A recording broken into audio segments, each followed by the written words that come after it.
మిగిలిన గ్రహాలన్నీ వాడేరా, లేకపోతే అన్ని గ్రహాలు ఎందుకుంటాయి ఆకాశంలో? ఉన్నవి 9, మిగిలిన 9 వీడే, పెట్టు పోన్లే అనేవారు.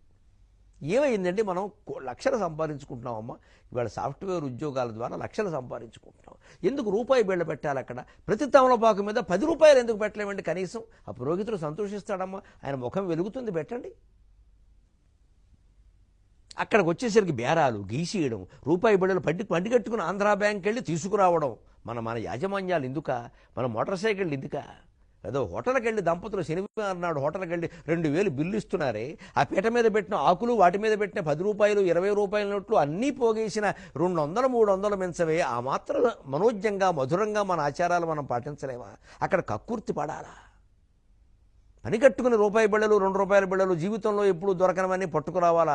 అవి కూడా చెల్లనివి, సత్తువి, చెయ్యని వాడికి మాటలు ఎక్కువ, చెల్లని రూపాయి గీతలు ఎక్కువ అని అవి పట్టుకురావాలా? చెయ్యని వాడికి మాటలు ఎక్కువ, చెల్లని రూపాయి గీతలు ఎక్కువ, అవి పట్టుకురావాలా పని కట్టుకుని? అంత కక్కుర్తి పడాలా? అక్కడ పురోహితులను దోపిడీదారులుగా చిత్రించాలా? అంత దోపిడీ చేసేస్తున్నారా వాళ్ళు? ఏది ఒక్క పురోహిత కుటుంబంలో, ఒక్క పూజారి కుటుంబంలో ఎమ్మెల్యే అయిన వాడు ఒక్కడిని చూపించండి అమ్మా నాకు. నేను అంగీకరిస్తాను పురోహితులు దోపిడీ చేస్తున్నారని. ఒక ఎమ్మెల్యేని చూపించండి, ఒక మంత్రిని చూపించండి, మా పురోహితుల నుంచి, మా అర్చకుల నుంచి, మా బ్రాహ్మణ జాతి నుంచి. నన్ను మన్నించండి కులం పేరు ఎత్తినందుకు, ఒళ్ళు మండే అంటున్నాను నేను. ఇప్పటికీ అర్భకుల్లాగా బతుకుతున్నామే, ఇప్పటికీ 2వ అంగాస్త్రానికి లోటు లేకుండా నోచుకోకుండా బతుకుతున్నామే యావత్ బ్రాహ్మణ జాతి. ఎవడండి మాలో ఎమ్మెల్యేలు మంత్రులు ఎంతమంది ఉన్నారండి? ఎవడండి కోట్లు సంపాదించుకున్నవాడు? ఎందుకంటే ఒక వర్గాన్ని మొత్తం దోపిడీ వర్గం కింద చిత్రిస్తున్నారు. కడుపు దేవుకుపోతుంది నిజంగా. కులాభిమానంతో మాట్లాడడం కాదమ్మా, వాళ్ళు మనుషులే, వాళ్ళు మంత్రాలు చదువుకున్నారు, వాళ్ళు లోకాన్ని దోచుకోవడం లేదు. మీకు విశ్వాసం లేకపోతే వాళ్ళని పిలవకండి. విశ్వాసం ఉంచి పిలిచినప్పుడు విశ్వామిత్రులతో సమానంగా, వశిష్ఠులతో సమానంగా గౌరవించాల్సింది. తేడా రాకూడదు. తేడా ఏదైనా ఉంటే వాళ్ళకే జరుగుతుందా నష్టం, మనం చెప్పక్కర్లేదు. కానీ వాళ్ళని అవమానించకూడదు, నిలబెట్టి మాట్లాడకూడదు. బ్రాహ్మణ్ణి ముందు కూర్చోమనండి. యజమాని కూర్చోవడం కంటే ముందు ఆయన కూర్చోవడం ముఖ్యం. ఆయన వశిష్ఠుడు, ఆయన కూర్చోవాలి. గుమ్మంలో నిలబెట్టి మాట్లాడతారా బ్రాహ్మణ్ణి? అదే గౌరవం. ఆ బాపనాడు వచ్చాడు ఏదో ఇచ్చి పంపించాడు, ముష్టివాడమ్మా ఆయన. వాళ్ళు ముఖ్యమంత్రుల చేతం బ్రాహ్మణుల గౌరవాన్ని గుర్తిస్తున్నారు, మనం గుర్తించకపోతే అలాగా? గుర్తించాలి, గౌరవించాలి.